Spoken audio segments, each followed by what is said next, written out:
Assalamualaikum warahmatullahi wabarakatuh. Perkenalkan, nama saya Hilmi Sanfauji.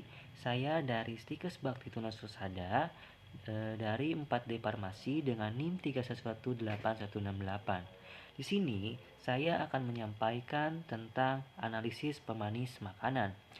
Pemanis makanan merupakan termasuk ke dalam bahan tambahan pangan atau BTP. BTP sendiri adalah bahan yang ditambahkan ke dalam pangan untuk mempengaruhi sifat ataupun bentuk pangan tersebut.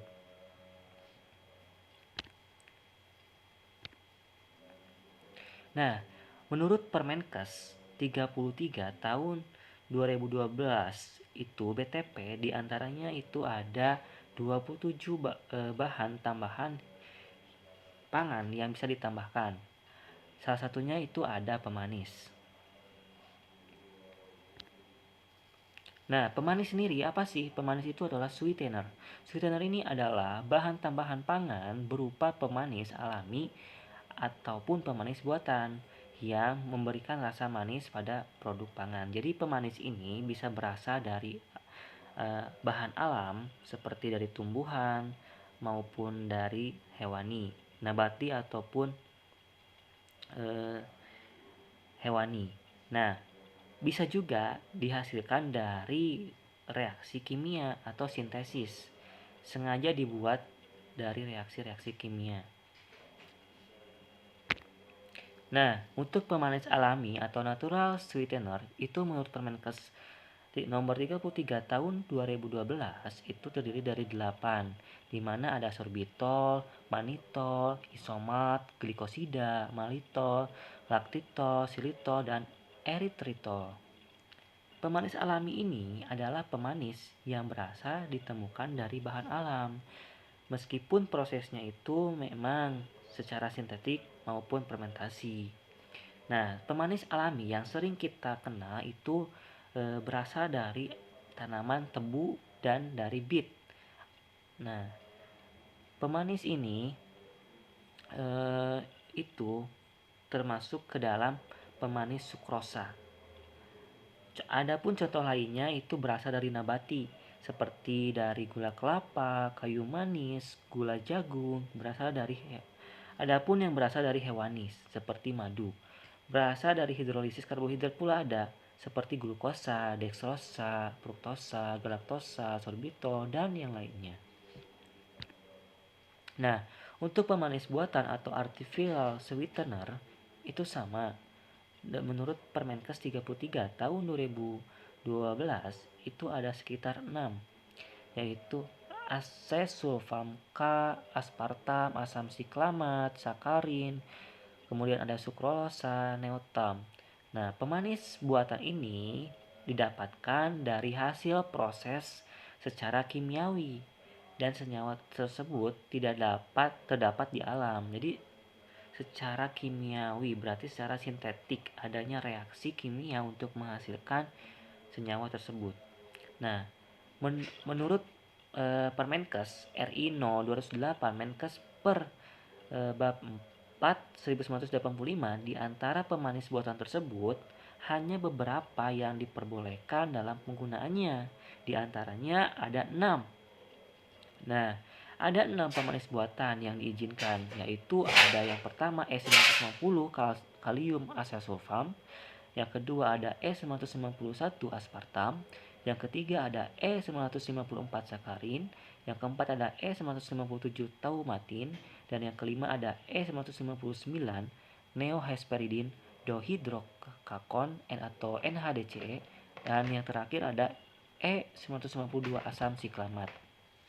Nah, lalu bagaimana sih cara isolasi pemanis tersebut? Cara isolasi pemanis tersebut bisa menggunakan dua metode, di mana yang pertama menggunakan metode ekstraksi, yang kedua bisa menggunakan cara penyarian. Bagaimana tahapannya? Tahapannya untuk ekstraksi itu yang pertama preparasi sampel tersebut terlebih dahulu, yaitu 5 gram sampel dalam bentuk yang sudah diserbukan, kemudian bungkus kertas saring dan masukkan ke dalam soklet. Kemudian ekstraksi dengan pelarut yang sesuai. Setelah itu keluarkan hasil sarian tersebut dan keringkan, kemudian timbang bobot ekstraknya. Kemudian, dengan menggunakan metode penyarian, tahapannya itu pertama, preparasi sampel terlebih dahulu. Sebanyak 3 gram sampel dalam bentuk serbuk, kemudian larutkan dengan Aquades, kemudian saring, lalu pitrat dimasukkan ke dalam corong pisah, kemudian tambahkan larutan penyari ether kloroprom, lalu keluarkan lapisan ether ataupun kloroprom tersebut. Nah, di sini ada pemanis buatan, salah satunya adalah sakarin. Sakarin itu merupakan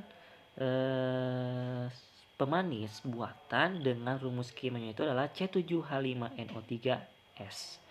Memiliki bentuk sediaannya itu hablur kristal putih yang mudah mengembang, tidak berbau. Sakarin memiliki tingkat kemanisan kurang lebih 300 kali lebih manis dibanding dengan gula pasir. Nah, sakarin ini juga memiliki sifatnya itu karsinogenik, di mana itu dapat menimbulkan kanker. Maka dalam penggunaannya itu ada batas maksimumnya. Batas maksimumnya itu yang diperbolehkan adalah 50-300 mg. Sakarin juga hanya boleh digunakan untuk makanan rendah kalori. Batas maksimalnya itu 0,5 mg BB berat badan per hari. Nah, bagaimana isolasinya? Isolasinya itu bisa secara kualitatif maupun secara kuantitatif. Uji kualitatif sakarin bisa menggunakan uji resorsinol. Dengan tahapannya itu pertama, preparasi sampel terlebih dahulu. Kemudian 10 ml sampel ditambahkan 50 mg resorsinol, lalu ditambahkan H2SO4 atau asam sulfat pekat, dipanaskan, kemudian didinginkan. Kemudian nantinya ditambahkan lagi 10 ml H2O, tambahkan NaOH, natrium hidroksida 5 molar secara berlebih. Kemudian hasilnya apabila positif, maka akan terjadi perubahan warna hijau berfluoresensi. Itu menandakan sakarin. Nah, untuk uji kuantitatif sakarin bisa menggunakan titrasi alkalimetri. Nah, titrasi alkalimetri ini tahapannya itu pertama, preparasi sampel terlebih dahulu. Kemudian ditambahkan 10 ml sampel, diasamkan dengan HCl 3%, kemudian dimasukkan ke dalam corong pisah, kemudian ekstraksi dengan 25 ml ether. Diambil lapisan ekstrak ethernya. Setelah itu tambahkan 70 ml air panas. Setelah itu titrasi dengan NaOH 0,1 N. Ditambahkan indikator phenolphthalein, dicatat volume titrasinya.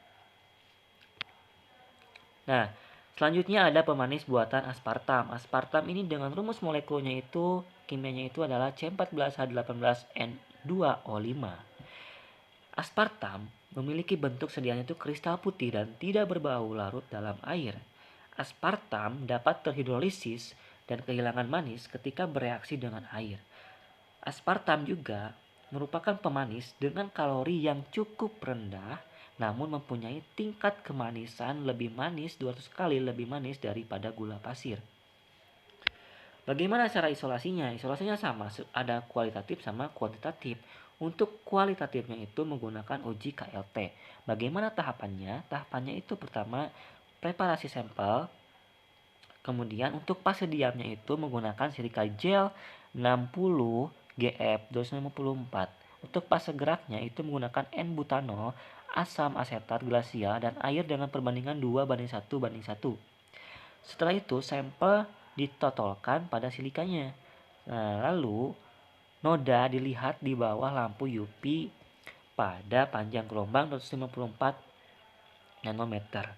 Setelah itu warna coklat menunjukkan adanya aspartam dengan rentang RF-nya itu adalah 0,43. Jadi apabila positif itu si warnanya itu menjadi coklat dengan RF-nya itu nilainya 0,43. Nah, untuk uji kuantitatif aspartam itu bisa menggunakan uji KCKT.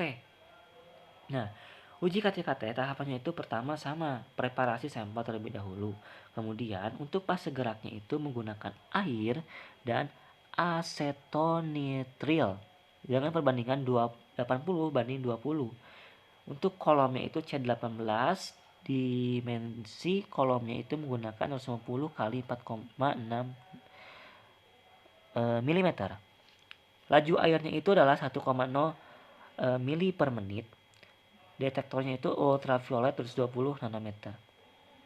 Nah, kemudian sampel disaring dengan filter 0,45 kemudian diinjeksikan ke dalam kromatologi cair atau KCKT. Selanjutnya ada pemanis buatan siklamat dengan rumus molekul kimianya itu adalah C6H12NNaO3S. Siklamat ini berbentuk kristal putih, tidak berbau, mudah larut air, dan tahan panas. Siklamat merupakan pemanis sintesis non-kalori yang diperbolehkan untuk dikonsumsi, yang sering kita kenal sebagai asugril atau sucralkyl.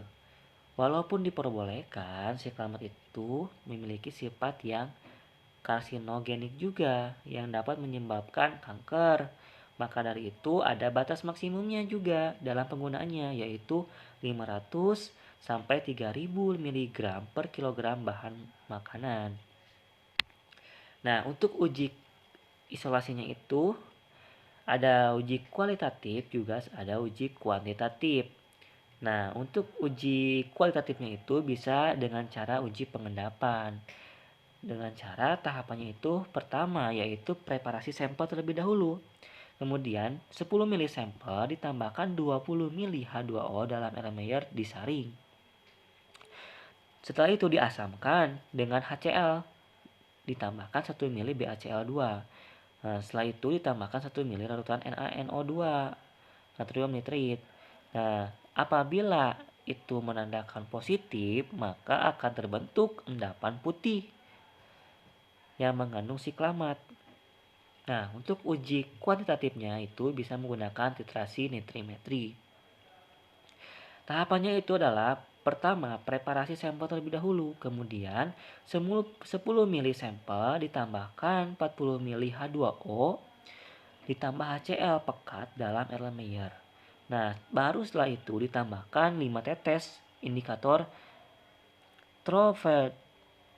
trophedeolin OO ditambahkan 3 tetes metil biru. Titrasi dengan larutan baku NaNO2 0,1 molar. Baru catat berapa volume titrasinya yang didapatkan. Nah, selanjutnya ada pemanis buatan yang terakhir adalah sorbitol. Sorbitol ini dengan rumus molekulnya itu C6H14O6 dengan sedianya itu bisa berupa cairan kental. Sorbitol ini didapat dari tanaman yang bergenusnya itu sorbus. Sering dikenal juga glucitol, yaitu jenis pemanis golongan gula alkohol. Walaupun ada kata alkohol, sorbitol ini sama sekali tidak mengandung alkohol. Sorbitol juga merupakan pemanis yang rendah kalori. Jika dibandingkan dengan gula pasir, sorbitol memiliki kalori 35% lebih rendah. Nah, sorbitol juga larut dalam air. Untuk isolasinya, sorbitol itu bisa menggunakan uji kualitatif. Uji kualitatif sorbitol itu tahapannya itu adalah yang pertama, ambil sampel 4 mili. Setelah itu tambahkan 7 mili metanol P, 1 mili benzaldehid V dan 1 mili asam klorida P.